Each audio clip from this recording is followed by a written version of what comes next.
अपने मौला का प्यारा हमारा नबी, दोनों आलम का दूल्हा हमारा। जिस जगह वो ज़ख्म खाता रहा, जिस जगह वो ज़ख्म खाता रहा, उस गली से हर रोज़ वो जाता रहा। जितने पत्थर बदन पे पड़ते थे, जितने पत्थर बदन पे पड़ते थे, उतनी शिद्दत से मुस्कुराता रहा। और वो कूड़ा डालने वाले, वो पत्थर मारने वाले, वो कूड़ा डालने वाले, वो पत्थर मारने वाले सभी बदले मगर बदला नहीं रास्ता मोहम्मद का। सभी बदले मगर बदला नहीं रास्ता मोहम्मद का। अब आइए, आपकी किस्मत को बनाने के लिए, आपकी ज़िंदगी को संवारने के लिए, आपकी आखिरत को बनाने के लिए, आपकी ज़िंदगी में चार चांद लगाने के लिए, आज जिनकी तकरीर को सुन करके लोग जीने का तरीका सीखते हैं, जिनकी तकरीर को सुन के लोग ज़िंदगी गुजारने का तरीका सीखते हैं, जिनकी तकरीर को सुन करके लोग आज जो लोग भटके हुए हैं वो सही रास्ते पे चलने के लिए तैयार हो जाते हैं। आज पूरे भारत में जिनकी तकरीर होती है और लोग सुनते हैं तो अपने जो भी बदअमली के शिकार हो गए हैं वो सब लोग लौट आते हैं और सही रास्ता इख्तियार कर लेते हैं। यानी पूरे भारत में तकरीर करने वाले, आज पूरे भारत में अकेला मुमताज़ पहचान रखने वाले और बेशुमार लोगों को कलमा पढ़ा करके मुसलमान बनाने वाले कितने लोग इनके हाथ पे तौबा किए हैं। और क्यों ना करें, इसलिए कि असर कहाँ से है? असर डायरेक्ट मेरे नबी के दर से मिला है। ये नबी के बेटा है, नबी के लाल है, गौसे आजम के बेटा है, गौसे आजम के लाल है। क्यों ना इनके हाथ में लोग तौबा करें, क्यों ना इनकी बातों में असर हो, इसलिए कि ये गौसे आजम के बेटा है। गौसे आजम की महफिल में आप गौसे आजम के लाल से तकरीर सुनने के लिए आए हुए हैं, तो जरा अपने हाथ को उठाइए और इस्तकबाल कीजिए। दोनों हाथ उठाइए, नारे तकबीर, नारे रिसालत, मसलके आला हजरत, फैजाने गौसे आजम, नारे तकबीर, नारे रिसालत। बात बनती नहीं जब बात बना लेते हैं। तेरे दीवाने तेरी महफिल को सजा लेते हैं। रूठ जाता है जो अल्लाह गुनहगारों से, दुरूद पढ़ते हैं अल्लाह को मना लेते हैं। और सिर्फ अल्लाह अल्लाह किए जाने से अल्लाह ना मिले, ये अल्लाह वाले हैं जो अल्लाह से मिला देते हैं।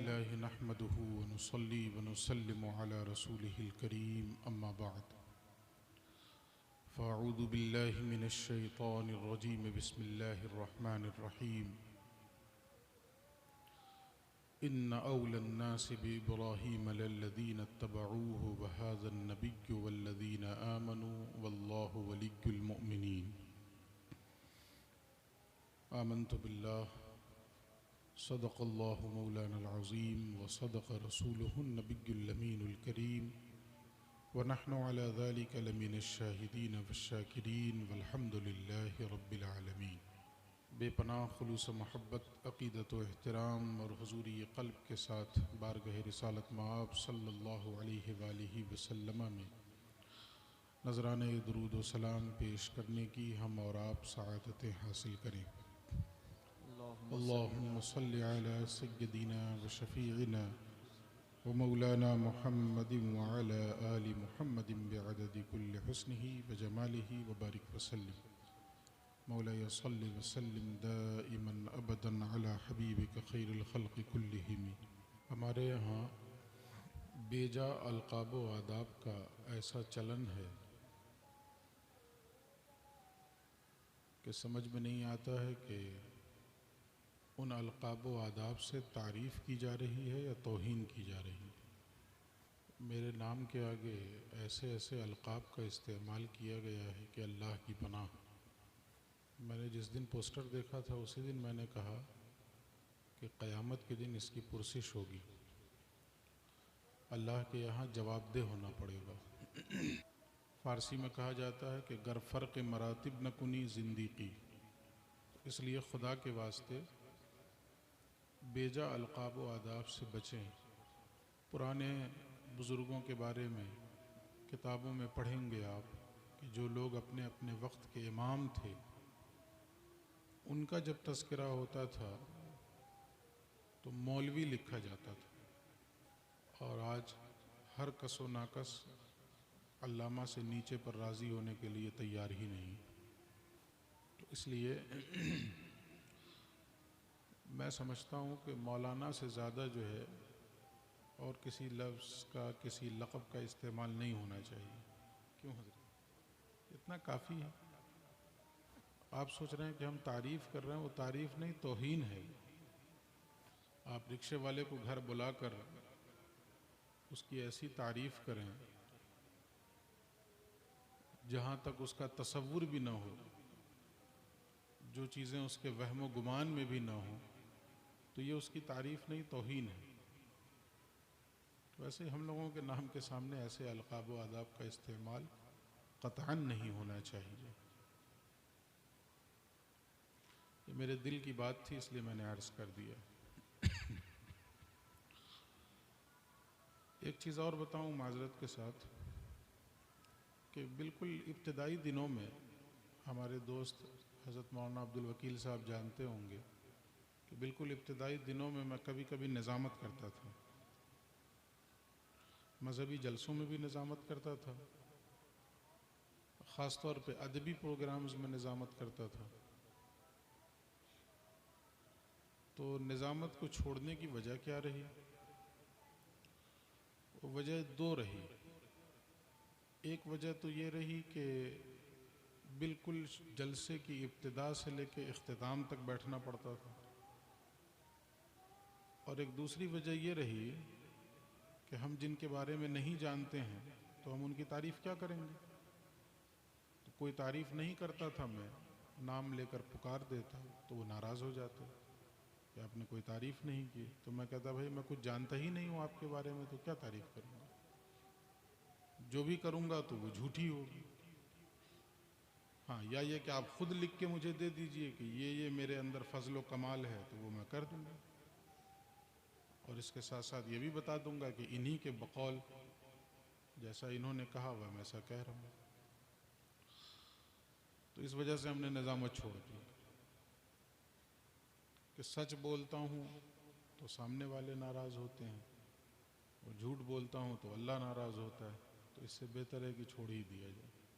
तंगा के मैंने आखिर दैरो हरम को छोड़ा, वाइज का वाज छोड़ा, छोड़े तेरे फसाने। तो निज़ामत में भी हमें सिर्फ उतनी ही चीज़ें बोलनी चाहिए जितने का हमें इल्म है, उससे आगे कुछ भी नहीं। सामने वाला नाराज़ हो, खुश रहे, छोड़ दें उसको। चूँकि अगर इल्म के बग़ैर हम कुछ बोल रहे हैं या उसकी हैसियत से ज़्यादा हम उसका तारुफ़ करा रहे हैं तो दोनों झूठ के ज़ुमरे में आएगा। मुफ्ती साहब बैठे हैं, आप पूछ लीजिएगा मसला। और हमें इस झूठ का अल्लाह के हुजूर जवाबदेह होना पड़ेगा। तो इसलिए बचना चाहिए इन चीज़ों से भी। जो चीज़ें नहीं हैं उसको रहने दिया जाए, जितनी हकीकत है उतने ही बताना हमें। चंद बातें आपसे अर्ज़ करूँगा। काफ़ी देर से आप हजरात यहाँ बैठे हुए हैं।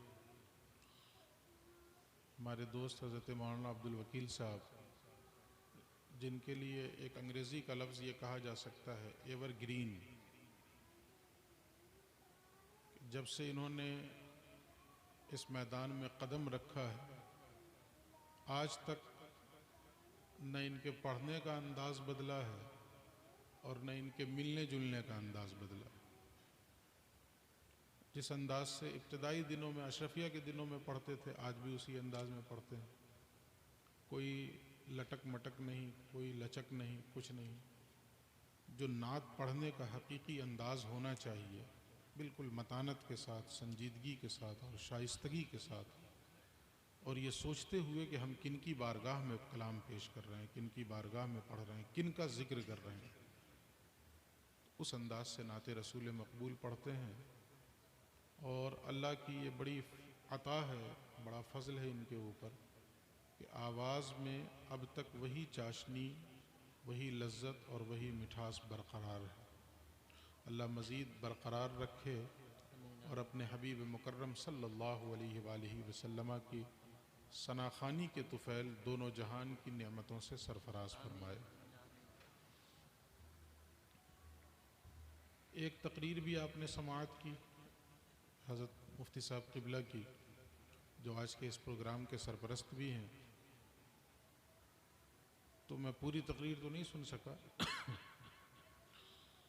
जब आँख खुली तो कुछ ऐसी बातें सुना कि मुझे खुशी भी हुई और हैरत भी हुई। खुशी इस बात की हुई कि चलिए हक़ बोलने वाले लोग मौजूद हैं, और हैरत इस बात की हुई कि हमारे मजहबी जलसों में हम लोग जो है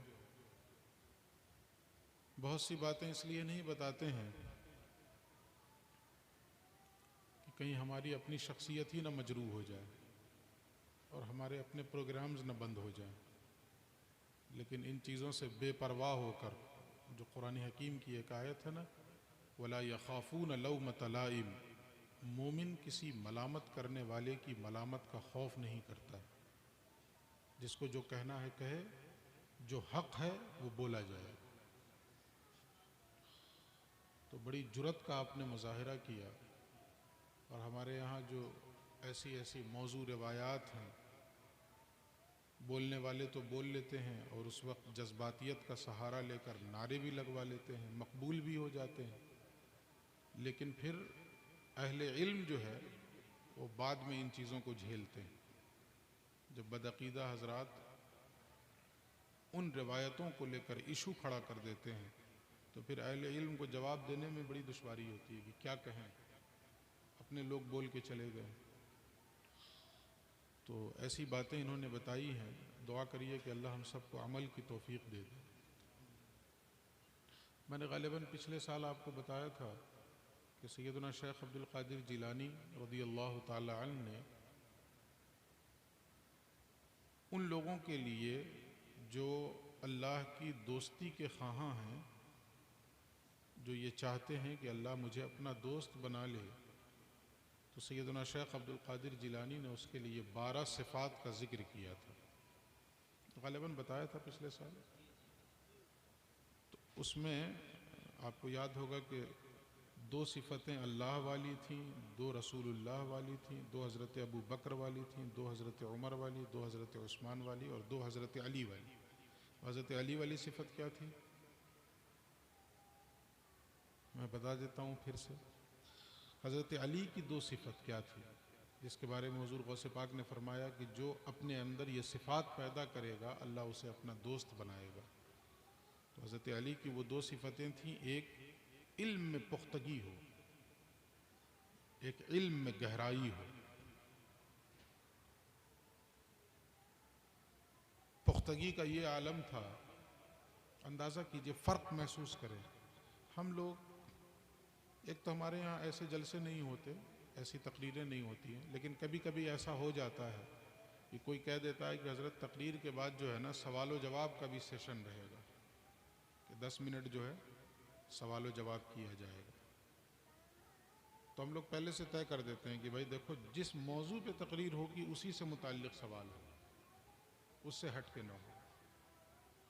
और अगर सवाल के लिए आम इजाज़त दे दी जाए कि जो चाहें अब सवाल करें, तो फिर कंडीशन ये होगी कि सवाल पहले से हमें भेज दिया जाए, ताकि हम उसके मुताबिक जो है तैयारी करके जवाब दे सकें। चूँकि ज़ाहिर है कि ज़रूरी तो नहीं है कि किसी ने ऑन स्पॉट कुछ पूछा और हम तशफ़ी बख्श उसका जवाब दे सकें।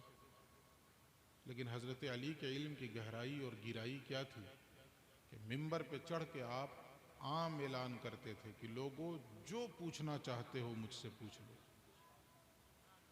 ये कौन कह सकता है, जो पूछना चाहते हो मुझसे पूछ लो? जाहिर है ये वही कह सकता है जिसके लिए रसूलुल्लाह ने कहा हो, अना मदीनतुल इल्म व अलीयुन बाबुहा, मैं इल्म का शहर हूँ और मेरा अली उस शहर का दरवाज़ा। हज़रत अली फरमाया करते थे, एक रिवायत में आता है कि फरमाया करते थे कि लोगों, कुरान के ताल्लुक़ से तुम्हें जो पूछना है मुझसे पूछ लो, इसलिए कि अनकरीब वो ज़माना आने वाला है कि पूछने वालों की कसरत होगी, बताने वाले न होंगे। बताने वाले नहीं होंगे, पूछने वालों की कसरत होगी, बहुत तादाद होगी पूछने वालों की। लेकिन हम देखते हैं कि आज के ज़माने में तो बताने वाले बहुत हैं। तो फिर हज़रत अली ने यह क्यों कहा कि बताने वाले नहीं हैं? हम तो आज ये देखते हैं कि बगैर पूछे लोग बता रहे हैं, पूछा भी नहीं जा रहा है और बताना शुरू कर देते हैं। वो जैसे कि आप किसी मिठाई की दुकान में जाइए और उससे पूछिए कि गुलाब जामुन कितने का है, तो वो सारी मिठाइयों का रेट बता देता है। वो ये नहीं सोचता है कि मुझसे तो गुलाब जामुन ही के ताल्लुक से पूछा है ना, वो सब बता देता है। A to Z जितनी उसकी दुकान में मिठाइयाँ होती हैं वो सब कुछ बता देता है। तो ऐसे ही हम लोग हैं आज के ज़माने में कि हमसे पूछा भी नहीं जा रहा, हम फतवा दे देते हैं। हमसे पूछा भी नहीं गया और फतवा हमने ठोक दिया। भाई फतवा के लिए पहले ज़रूरी है कि पूछा जाए। तो हज़रत अली ने ये क्यों कहा कि पूछने वालों की कसरत होगी, बताने वाले नहीं होंगे। फरमान का मतलब यह है कि बताने वाले तो होंगे, लेकिन वो जवाब बताने वाले नहीं होंगे जो अल्लाह और उसके हबीब का मंशा है। वो इल्म देने वाले नहीं होंगे जो अल्लाह और उसके हबीब की मुराद है। अपने अपने तौर से किताब व सुन्नत का इल्म छोड़कर न जाने किन किन चीज़ों का इल्म बांटते रहेंगे। तो हज़रत अली के इल्म की गहराई का ये आलम था कि मिंबर पे चढ़ के आम ऐलान करते थे कि लोगों, जो पूछना है मुझसे पूछ लो। तो हुज़ूर गौसे पाक ने फरमाया कि इल्म में गहराई हो और गिराई हो। तो ऐसे बहुत से लोग मिल जाएंगे जिनके अंदर इल्म में गहराई होती है, गिराई होती है, मसाइल पे उनकी गहरी नज़र होती है, जुज़ियात अज़बर होते हैं। लेकिन फिर दूसरी सिफत है,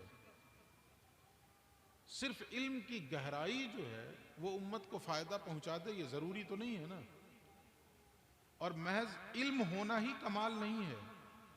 ये मेरे सीने में इल्म पैदा हो जाए ये कमाल नहीं है। इसलिए आप अंदाज़ा कीजिए, रसूलुल्लाह ने एक दुआ मांगी, उस दुआ में क्या कहा हुजूर ने? हम लोग दुआ मांगते हैं ना कि अल्लाह मैं तेरी पनाह चाहता हूँ शैतान मरदूद से। शैतान से हम लोग पनाह मांगते हैं ना। हुजूर ने एक दुआ में क्या कहा? ए अल्लाह मैं तेरी पनाह चाहता हूँ उस इल्म से जो फ़ायदा न पहुँचाए, उस इल्म से जो फ़ायदा न पहुँचाए। अब फ़ायदा न पहुँचाए में दोनों मानी हुए हैं, इल्म वाले को फ़ायदा न पहुँचाए ये भी, और उस इल्म से दूसरों को फ़ायदा न पहुँचे ये भी। एक तो ये कि हमने इल्म हासिल किया और ख़ुद मुझे उस इल्म का कोई फ़ायदा नहीं, उस इल्म के मुताबिक हमारी ज़िंदगी नहीं। और एक ये है कि इल्म तो हमने हासिल कर लिया मगर उस इल्म को अपने सीने में लिए लिए दफन हो गए, हमने उस इल्म की खैरात को लोगों में तकसीम नहीं किया। तो ये दोनों इल्म बेकार हैं। ऐसे दोनों इल्म बेकार हैं कि जिससे इंसान की अपनी शख्सियत में तब्दीली ना आए, अपनी शख्सियत में इनकलाब ना आए, और दूसरे वो इल्म भी बेकार है जो दूसरों को फ़ायदा न पहुँचाए। तो अब ऐसे तो बहुत से लोग हैं जो इल्म में गहराई रखते हैं, इल्म में पुख्तगी रखते हैं, मगर इल्म होने के बावजूद हक बात बोलने में डरते हैं। तो हुज़ूर गौसे पाक ने दूसरी सिफत हज़रत अली वाली क्या बताई थी? पहली इल्म में गहराई हो और दूसरी जुरत हो, शुजाअत हो, बहादुरी हो, कि जो चीज़ मालूम है बगैर किसी का खौफ किए हुए, बगैर किसी की मलामत से डरे हुए, इतनी बहादुरी और जुरत होनी चाहिए कि हक बात को बोल दिया जाए। इसलिए रसूलुल्लाह ने फरमाया अफजलुल जिहाद इलाउ कलिमतिल हक इंद सुल्तानिल जायर। सबसे अजीम जिहाद ये है कि जालिम बादशाह की आंखों में आंखें डालकर भी हक बात बोल दिया जाए। ये सबसे अजीम जिहाद है। तो मैं मुबारकबाद पेश करता हूँ हज़रत मुफ्ती साहब क़िबला को कि अल्लाह रब्बुल इज़्ज़त ने इल्म भी दिया है और जुरत भी दी है, बहादुरी भी दी है कि बग़ैर किसी का खौफ किए हुए हक बात बोल दे रहे हैं। मानना ना मानना ये हमारा काम है, उनकी सुनी हुई बातों पे अमल करना या न करना ये हमारा काम है, बोल देना उलमा का काम है। तो हज़रत ने अपनी ज़िम्मेदारी अदा की है, दुआ कीजिए कि हम लोग उस पर अमल करें। एक बात और अच्छी लगी थी, बार बार इस चीज़ पर जोर दे रहे थे कि पढ़ा करें, आप लोग पढ़ा करें, जोर दे रहे थे ना इस पर। तो मैं आज ही उसको जोड़ रहा था एक वाक़े से, आज पढ़ रहा था एक वाक़या, किसी ने डाला था व्हाट्सएप पे कि अफ्रीका की किसी मस्जिद में एक इमाम साहब थे, रमज़ान का महीना था, एक शख्स ने उनको दावत दी अपने घर खाने की, रात में, हो सकता है इफ्तार ही के वक्त बुलाया हो। इमाम साहब पहुँचे तो इसने बड़े एहतराम के साथ उनका इस्तकबाल किया, घर में बुलाया, बेहतर से बेहतर इसने खाना वगैरह जो कुछ था उसने पेश किया। खैर इमाम साहब तनावुल फरमाने के बाद वापस हो गए। कुछ देर के बाद उसकी बीवी को याद आया कि उसी मेहमान खाने में कुछ रकम हमने रखी थी।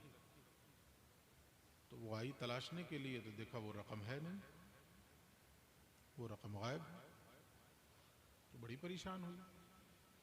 तो उसने अपने शौहर से जिक्र किया कि मेहमान खाने में हमने कुछ रकम रखी थी, वो रकम कहाँ? तो उसने कहा मुझे नहीं पता। तो बीवी ने कहा कि मेहमान खाने में तो कोई आया भी नहीं है सिवाय इमाम साहब के, और बच्चा हमारा इतना छोटा है, वो तो झूले में है अभी, तो वो तो चोरी कर ही नहीं सकता, और कोई तीसरा आया नहीं। तो इन दोनों के जहन में ये बात बैठ गई कि इसका मतलब है कि रकम इमाम साहब ने ही गायब की। सोचा कि जाके बोलें, लेकिन फिर ख्याल आया कि बहरहाल हैं तो इमाम, तो पूरी कौम की बदनामी होगी। तो इस खौफ से उसने बोलना मुनासिब नहीं समझा, मगर ये कि दूरी उसने बना ली इमाम साहब से, मिलना जुलना उसने छोड़ दिया। इत्तेफाक ऐसा हुआ कि पूरा साल गुजर गया, फिर जब रमज़ान का महीना आया तो लोगों ने अपने अपने घरों में फिर दावत का एहतमाम किया। तो इसने अपनी बीवी से कहा कि क्या किया जाए, रमज़ान का महीना आ गया है, लोग दावत दे रहे हैं, उन्हें दावत दी जाए क्या? तो बीवी ने कहा दावत दे दीजिए, हो सकता है कि मजबूरी में उन्होंने ले लिया होगा, कोई मजबूरी रही होगी, कोई ज़रूरत ऐसी दरपेश रही होगी कि उन्होंने ले लिया होगा, चलिए उन्हें मुआफ़ कर देते हैं, अल्लाह हम लोगों को भी मुआफ़ कर देगा। जब बीवी ने यह कहा तो उन्होंने दावत दे दी। फिर मुतय्यना वक्त पे इमाम साहब